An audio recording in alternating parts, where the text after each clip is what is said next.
नागपूर शहरातील सीताबर्डी पोलीस ठाण्याच्या हद्दीत सामाजिक सुरक्षा विभागाच्या पथकाने मोठी एनडीपीएस कारवाई केली आहे।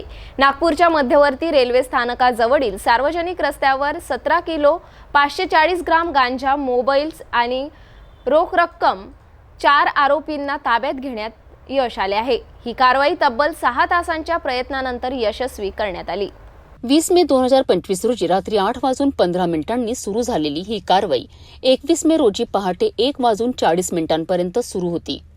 नागपूर शहरातील सीताबर्डी पोलीस ठाण्याच्या हद्दीत सामाजिक सुरक्षा विभागाने पथक गस्त घालून असताना त्यांना संशयास्पद हालचाली दिसून आल्यात। या दरम्यान पथकाने विश्वनाथ चतुर्भुज शहा, विश्वजित विनोद चौधरी, सीमाद्री गरिबा कालसाये या तिघांना घटनास्थळी ताब्यात घेतलाय।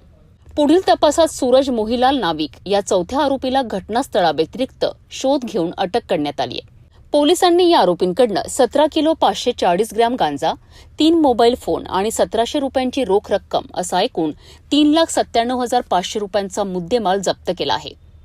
या प्रकरणी एनडीपीएस ऍक्टनुसार सीताबर्डी पोलीस ठाण्यात गुन्हा दाखल करण्यात आलेला आहे। आरोपी हे ओडिसा आणि पनवेल, नवी मुंबई येथील रहिवासी आहेत। सामाजिक सुरक्षा विभागाच्या पथकाने केलेली ही कारवाई ही गांजाच्या तस्करीस मोठा दणका मानली जात आहे।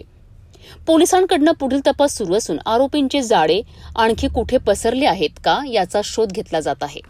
सामाजिक सुरक्षा विभागाच्या या यशस्वी कारवाईने नागपूर शहरात अवैध गांजाच्या साठ्यावर मोठा अपघात केला आहे।